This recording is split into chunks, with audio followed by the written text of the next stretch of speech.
Imagine a time before refrigerators. No gentle hum of a machine in the corner. No cool shelves filled with milk, fruit, or leftovers.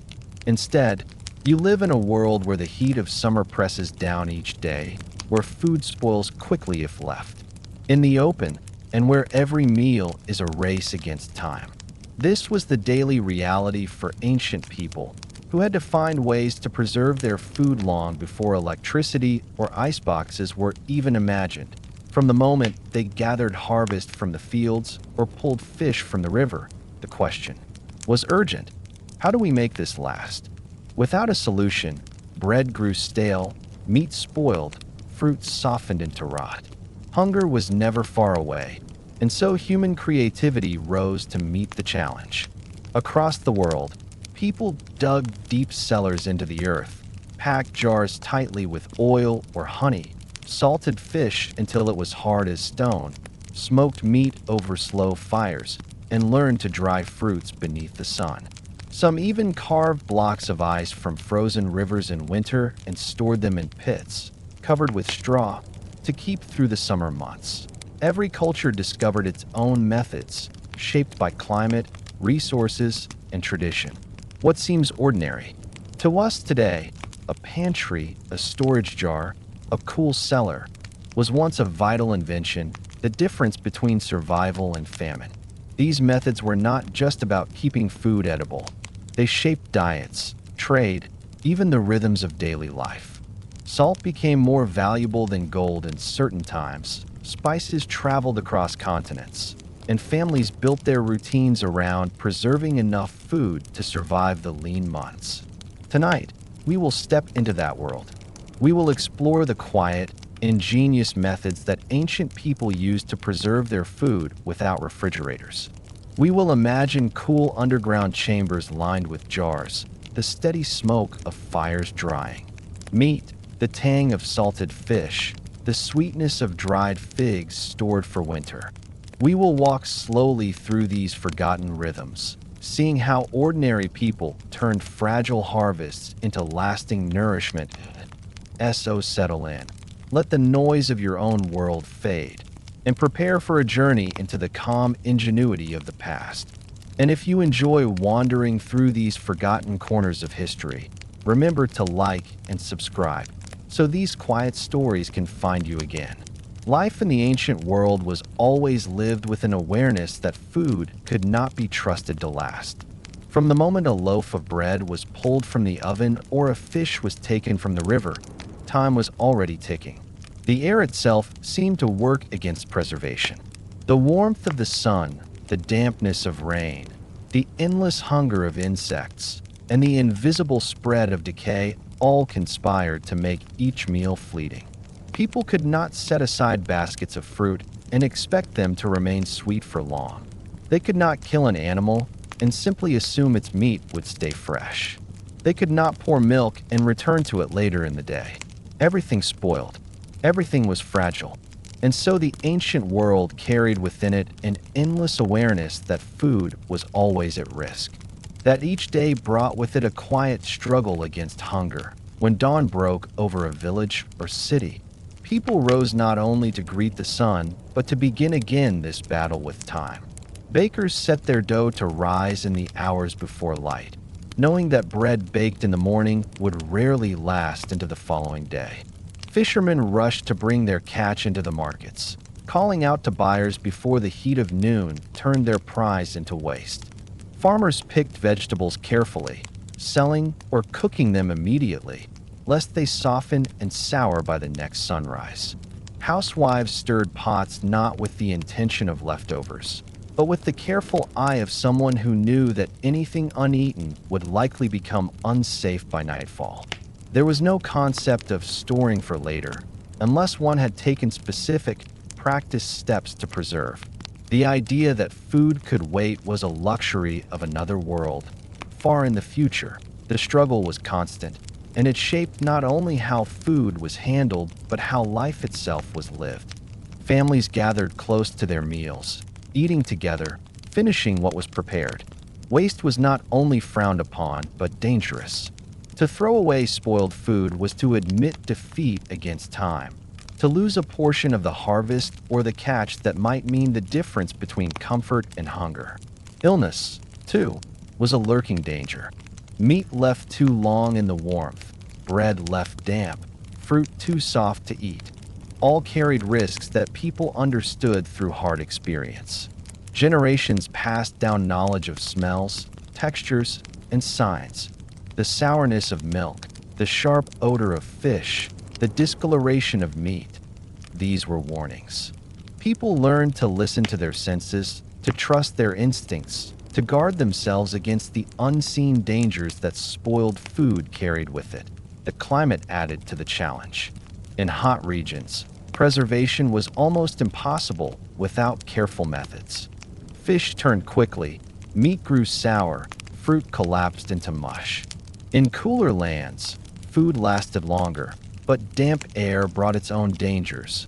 Mold growing on bread, rot creeping into grains, frost destroying fresh produce stored unwisely.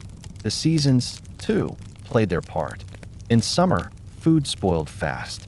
In winter, shortages loomed if preservation had failed. Spring brought abundance, but also urgency, as new harvests meant old stores had to be used before they rotted. Autumn was a race against time, a flurry of drying, salting, smoking, and storing, all in preparation for the long months when fresh food would not be available. Each season carried its own rhythm, its own risks, its own lessons. This daily fragility of food shaped the entire rhythm of ancient life.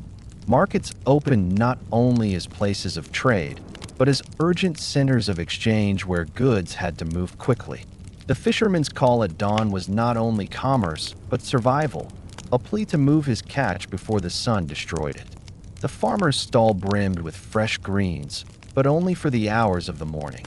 By evening, much of it would be gone, either eaten or spoiled. The baker's bread, fragrant and warm in the early hours, grew hard and stale by nightfall, destined either for animals or the fire if not consumed. Time pressed on every item, every bite, every meal. Children grew up with this awareness. They learned quickly not to ask for yesterday's milk, not to expect fruit to taste the same after sitting out in the heat, not to leave bread exposed on the table. They watched their parents test foods with their hands and noses, saw the rituals of preservation repeated again and again.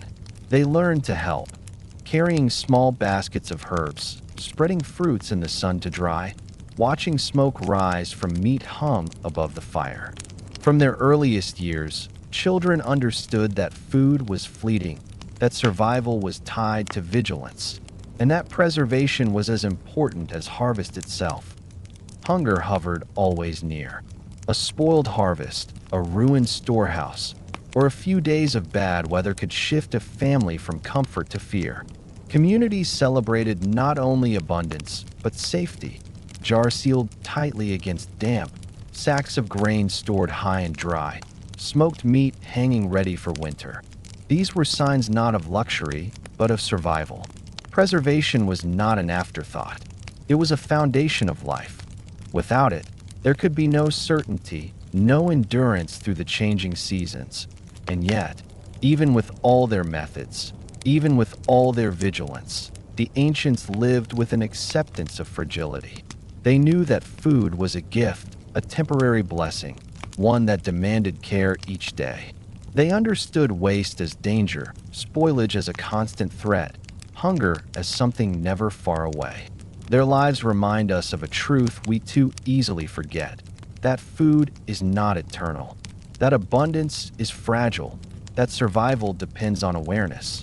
Today, when we open refrigerators and find food waiting days or weeks after purchase, it is easy to imagine that freshness is ordinary.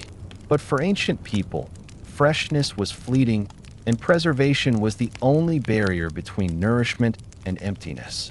Each day was a quiet struggle with time, each meal a triumph against decay, each successful act of preservation a victory that carried them forward. To walk in their world is to remember the fragility of nourishment, the care that every bite required, and the patience with which they fought against the invisible hand of spoilage.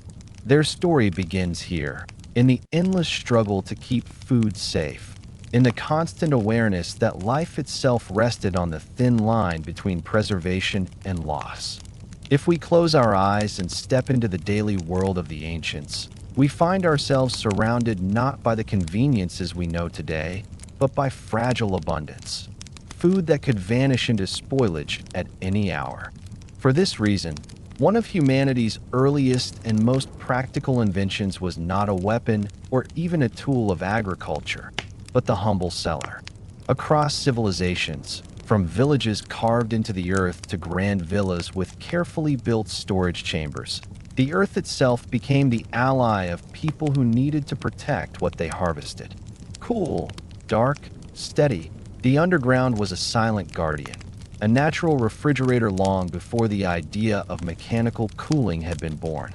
To understand how food survived in the ancient world, we must first descend those stone steps, must lower our bodies into the damp earth, must pause in the shadows where jars, baskets, and sacks once rested in quiet safety. Picture yourself in a modest ancient home.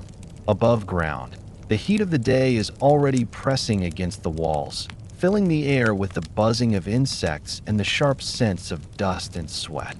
But beneath the floor, a trapdoor opens to darkness. A ladder or a few carved steps lead downward, the air cooling as you descend. The smell changes too. Earth, damp, faintly sweet with stored grain or fruit. Down here, away from the sun, food waits. Clay jars line the walls, sealed with lids of stone or wax. Baskets are stacked carefully, filled with onions, garlic, beans. Amphorae rest in the corners, their long necks sealed, holding wine or oil or water that will not spoil as quickly in the cool. This underground room is simple, yet it holds the key to survival. The earth is steady in its temperature, far less fickle than the air above. In summer, when the heat makes food spoil quickly, the underground remains cool, slowing the growth of mold, slowing the invasion of insects, slowing the relentless march of decay. In winter, when frost might destroy harvests left above ground, the cellar holds a softer cold, never warm but never freezing, protecting roots and grains from damage. The walls, made of stone or clay, absorb moisture and release it slowly, creating a balance that keeps produce firm and edible longer. For ancient people, the cellar was not merely a room. It was a companion, a trusted guardian, a place where the fragile gift of food could be stretched beyond its natural limits, i.e. in the countryside. Farmers often built their storage chambers beneath their houses, so they could descend at dawn or dusk to retrieve what they needed. These cellars were usually low, sometimes no taller than a man could stand, with shelves carved directly into the earth or planks laid across stones. Torches or small lamps lit the darkness briefly as people worked, careful not to linger too long in the smoke-filled air. Children were sent to fetch onions or beans, their small hands learning the layout of jars in the half-dark. Women kept track of what was stored, making notes in memory, counting how many baskets remained, how many amphorae were still sealed. Men dug deeper when needed, expanding the chamber, adding a new alcove, reinforcing walls with wood. These were living spaces of survival, shaped by hands and passed down through generations. In cities, the cellars grew more complex. Beneath villas and townhouses, wealthy families constructed elaborate underground chambers, sometimes with multiple rooms, sometimes with vaulted ceilings that allowed better airflow. Slaves or servants carried goods down steep staircases, stacking amphorae of wine, oil, and grain in rows. Cool stone benches held cheese and jars of dried fruit. In some cases, underground streams or cisterns added natural moisture, keeping the air damp enough to protect certain foods from drying out. These cellars were not only practical, but symbols of wealth, for to have food preserved and waiting was to display abundance. Guests invited to dine above knew that beneath their feet lay safety against hunger, a treasure trove of nourishment waiting in the earth. Even larger were the communal storerooms. In some regions, entire villages shared underground chambers, dug beneath central buildings, where grain and other staples could be kept safe for the community. These were guarded carefully, for they represented life itself through the long months of winter or the uncertain years of poor harvest. Elders measured out portions, deciding how much could be spared, how much must remain sealed. To descend into these communal cellars was to step into a vault of survival, a place where the fate of many families rested on the strength of walls and the vigilance of guardians. Imagine standing inside such a chamber on a hot day. Above, the city buzzes with life. Children playing, animals braying, vendors shouting in the market. But here underground, all is still. Your breath echoes softly. The flame of your lamp flickers gently against the walls. You hear only the faint dripping of water, the rustle of grain shifting in sacks, the distant sound of footsteps from the world above. The air is cool against your skin, carrying with it the scent of earth, the faint sharpness of onions, the sweet tang of stored apples. You feel as if time itself moves slower here, as if the rush of decay has been held at bay by the steady patience of stone. And indeed, that is what the cellar did. It slowed time. Not forever, not completely, but enough. Enough for fruit to last weeks instead of days. Enough for grain to remain edible until the next harvest. Enough for cheese to ripen slowly instead of collapsing into spoilage. Enough for wine to mellow and grow rich in the cool dark. In a world where everything above ground was fragile, below ground became a place of endurance. The ingenuity of these spaces lay not only in their construction, but in the knowledge of how to use them. Ancient people learned what foods could rest together and what must be separated. Fruits that released moisture were kept apart from grains that would mold. Strong-smelling foods like garlic or onions were stored in baskets with open air around them, so their scent did not spread too widely. Amphorae were sealed tightly with resin or wax, their mouths covered to keep out insects. Jars were labeled not with writing for many, but with memory. Families knew which container held which food, passed down in the minds of mothers and daughters who remembered placement as carefully as recipes. Some cellars even became places of transformation. Cheese ripened here, slowly developing flavor in the damp coolness. Wine aged in its amphorae, turning deeper and stronger over time. Fermented foods thrived in the underground quiet, bubbles rising slowly in jars, flavors deepening. These cellars were not only places of storage, but laboratories of tradition, where food became more than itself, changed by time, guided by patience. There was beauty, too, in these spaces, though humble. The light of a lamp reflecting off the curve of a clay jar. The neat rows of amphorae stretching into the shadows. The smell of dried herbs hanging from beams, filling the air with quiet fragrance. The feeling of cool stone beneath the hand, rough and solid, steady in a world where little was steady. To step into a cellar was to step into a sanctuary, a space where the relentless fragility of life found a moment of peace. But there was also risk. A damp wall could collapse. Rats could find their way into sacks of grain, gnawing holes that destroyed months of food. Mold could creep unseen, spreading through stores until an entire harvest was lost. Families lived with these fears, checking often, inspecting, repairing, guarding. Cellars were both hope and hazard, safety and uncertainty, requiring constant vigilance. A spoiled jar meant not only wasted food, but danger for the winter ahead. And so, these spaces were visited daily, their darkness lit by many lamps, their contents watched with patient eyes. Today, when we walk among ruins, we often overlook these underground spaces. The grand columns and temples catch our attention, but beneath them lie the silent cellars, often collapsed, their walls hidden, their memory forgotten. Yet for the ancients, these were as important as any monument. They were the quiet foundation of life, the uncelebrated guardians of survival. Without them, abundance would vanish in days. With them, food endured long enough to carry families and communities through lean times. As you imagine the world before refrigeration, picture again the coolness of the cellar. Picture the feeling of descending into shadow, of touching stone walls, of smelling the mingled scents of fruit, grain, and earth. Picture the patient jars, sealed and waiting. Picture the baskets stacked in corners, the amphorae lined neatly, the silence holding everything together.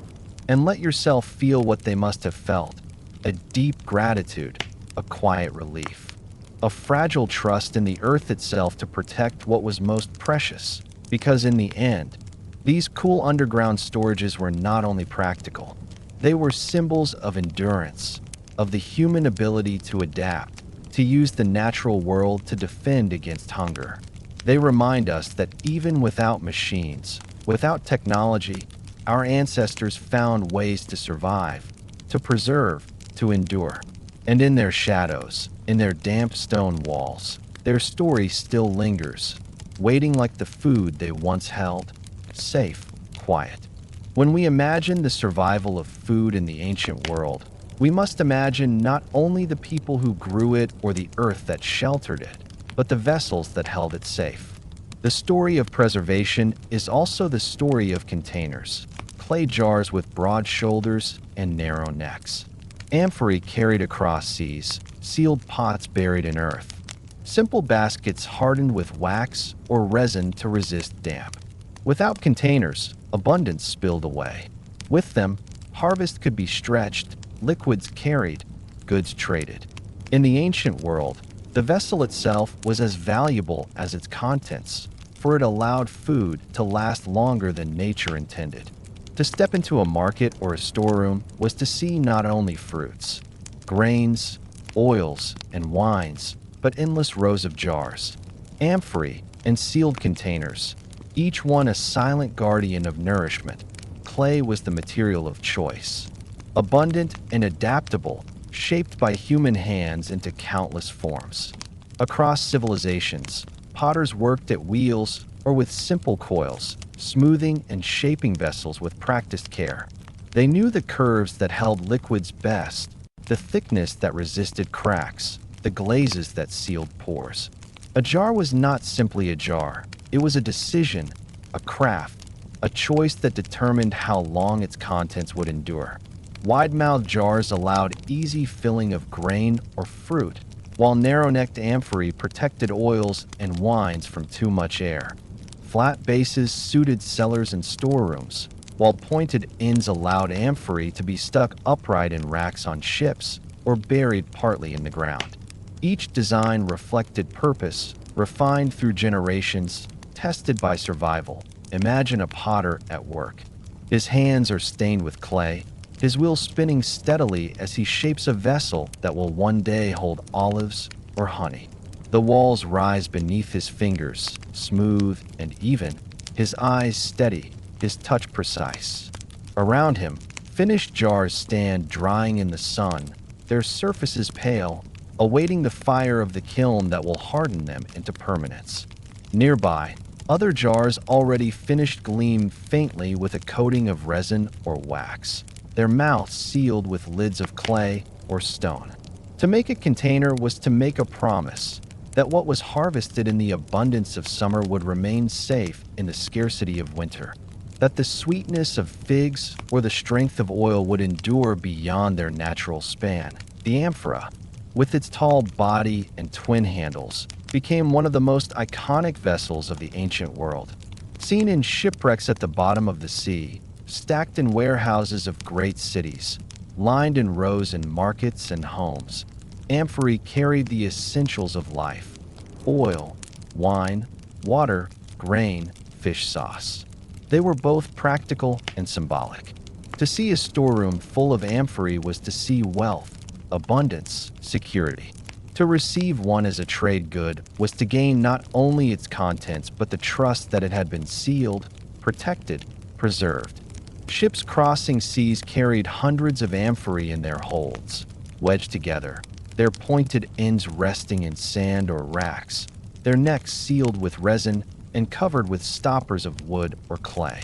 When opened weeks or months later, the goods inside remained safe, proof of the vessel's worth. But amphorae and jars were not only for transport. They were central to daily preservation. Families kept them in cool corners of houses or buried partly in the ground.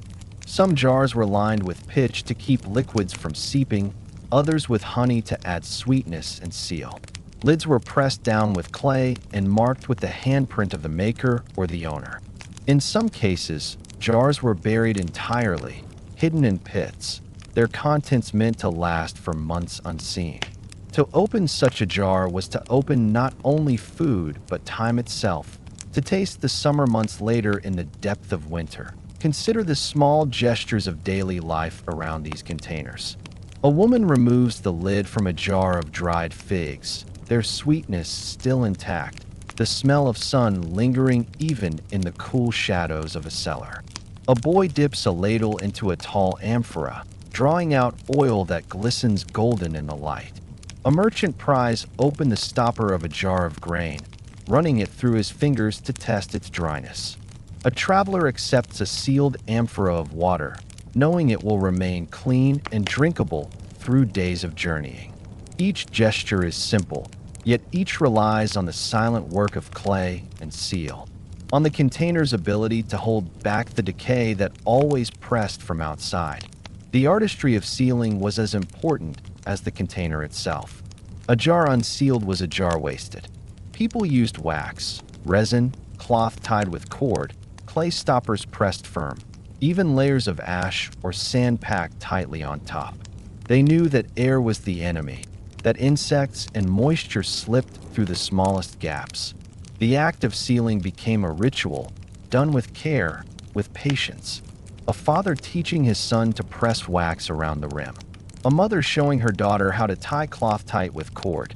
These were skills as important as cooking or planting, for without them, food vanished.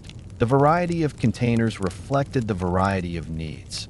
Large storage jars, heavy and broad, sat unmoving in storerooms, their size making them immovable, but their capacity immense. Smaller jars traveled to markets, carried by hand or cart.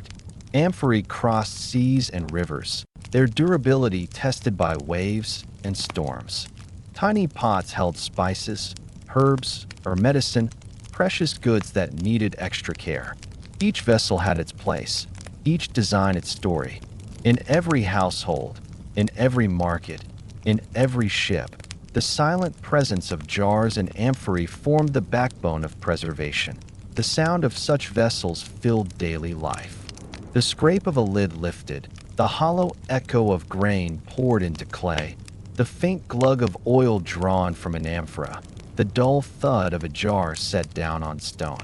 These sounds were ordinary yet profound, reminders that survival was always in the details, always in the hands that sealed and unsealed containers with care. In the silence of a cellar, in the bustle of a market, in the sway of a ship's hold, these sounds carried reassurance, the promise that food would endure, that hunger would wait, that life would go on. Over centuries, these containers became so much a part of life that they were rarely thought of, yet they shaped everything. Trade routes existed because amphorae could carry wine and oil across seas without spoilage. Families endured winters because jars of dried fruit and sealed grain remained edible. Armies marched because provisions were carried in vessels sturdy enough to last through campaigns. The amphora and the jar were not only tools. They were foundations of civilization.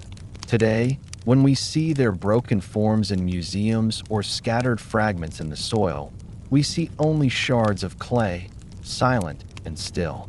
But in their time, they were alive with use, filled with the weight of grain, the scent of oil, the tang of wine.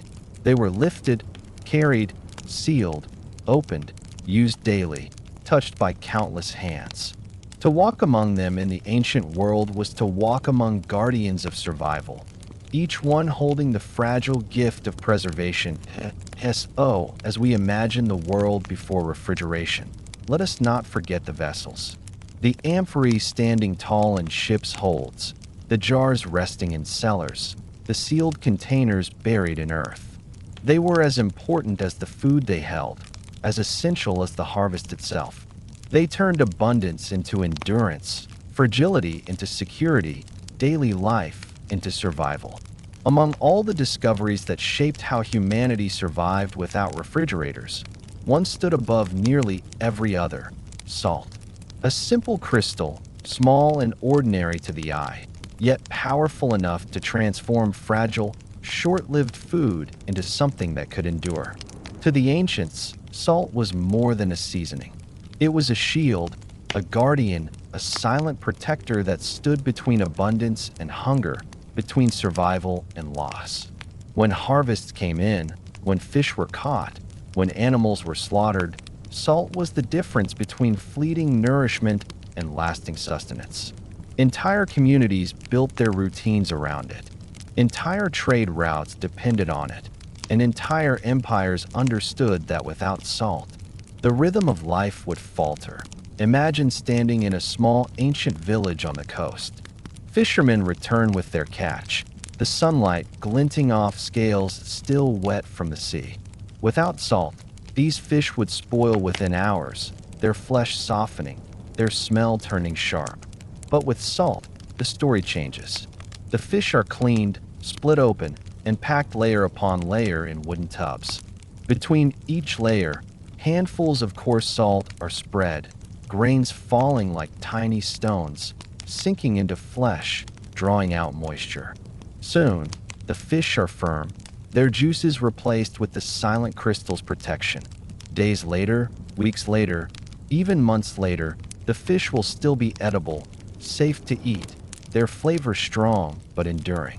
In this simple act, salt has stretched the fragile gift of food into time itself. The same scene repeats in countless places. A farmer slaughters a pig in the cool of autumn. Without salt, the meat would rot before winter set in. But with salt rubbed deep into the flesh, packed tightly into barrels, the meat hardens, its decay halted. Families will cut pieces from it throughout the cold months, cooking them slowly, savoring not only the taste but the safety that salt has given them. A shepherd gathers milk in summer, turning some into cheese. Salt is added, sprinkled into curds, pressed into wheels. The cheese matures, firming, safe for months, its flavor deepened, its survival secured. Salt works silently, invisibly, its crystals locking away time, its power woven into every bite. The ancients understood this power intimately. They did not speak of it in scientific terms, but they lived its truth daily. Salt drew out moisture, and with it, the chance for rot. Salt kept insects at bay, made flesh unappealing to decay, created barriers that bacteria could not easily cross.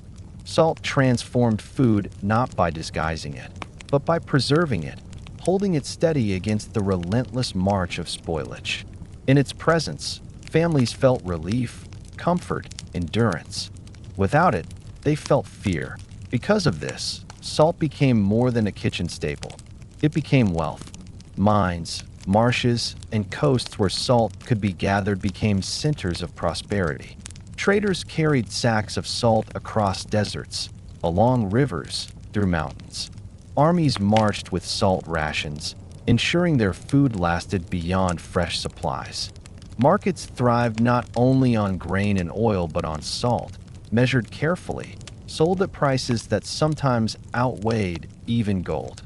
People paid wages in salt, offered gifts of salt, made agreements sealed with salt.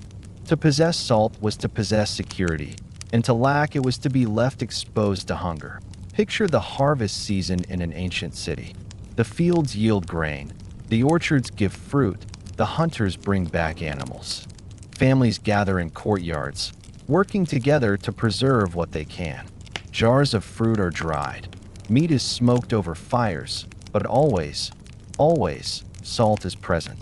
Hands sprinkle it generously, pressing it into meat, mixing it into cheese, scattering it over fish.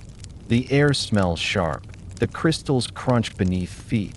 The sight of white grains spread across tables brings relief. Children learn early the feel of it, the way it sticks to damp fingers, the way it bites on the tongue. They do not think of it as luxury, but as life itself. For without it, their winter stores would vanish. The silence of salt's work is striking. It does not shout, does not glow, does not move. It simply rests, small and unnoticed, yet within its stillness lies strength. Families could sleep at night knowing the salted meat hanging in their homes would not betray them. Fishermen could travel inland, bringing their catch preserved with salt, selling it far from the sea. Armies could march with salted rations, their strength secured not by fresh markets, but by the silent crystals packed into their provisions. Salt made distance possible, made endurance possible, made civilization itself stronger. Yet salt was not infinite, and its scarcity gave it power. In some regions, people scraped it from dried marshes, gathering crystals left by the sun. In others, they dug deep mines, carving tunnels into the earth, bringing out blocks of salt heavy on their backs. Along coasts, they evaporated seawater in shallow pools, watching as the sun left behind white crusts that were scraped and gathered. Each method was labor, effort, sweat. And so salt was valued, protected, sometimes fought over. Its possession meant stability. Its absence meant fragility. The stories of salt are endless, but they all return to the same truth. It was a silent protector. It needed no ceremony, no spectacle. It simply did its work, day after day, preserving, protecting, enduring. A jar of salted olives, a barrel of salted meat, a sack of salted fish, a wheel of salted cheese. These were not luxuries, but necessities, quiet triumphs against time. Families measured their security in them. Communities measured their strength. Traders measured their wealth. Even today, when we see salt scattered casually on food, it is easy to forget its history. Easy to forget the countless hands that once treasured it, the journeys made to gather it, the lives secured by its presence. But if we pause, if we look back, we can see the quiet dignity of salt's role. We can see how it guarded against hunger, how it gave people time, how it stood between life and loss. To walk in the ancient world was to walk in a world where salt was always near, in kitchens, in markets, in storerooms, in ships. To see its crystals was to feel reassurance. To taste them was to taste safety. It was, and remains, the most silent of protectors, ordinary in appearance, extraordinary in power. And as you imagine those ancient families, those fishermen, those farmers, remember the small grains they trusted. Remember the way they sprinkled it, pressed it, stored with it, lived with it. Remember that in every jar, in every barrel, in every salted meal, the invisible hand of survival was always present, and its name was salt. Close your eyes and picture those jars in the cellar, those racks in the smokehouse, those pits beneath the earth. Picture the patience of waiting, the relief of opening, the gratitude of eating. Let the silence of those spaces wrap around you, steady and cool. Let the story of preservation, of salt, of smoke, of sun, of earth, become a lullaby. For in the end, it is not only the story of food. It is the story of humanity's endurance, humanity's patience, humanity's quiet strength. And in that story, we find comfort, calm, and rest.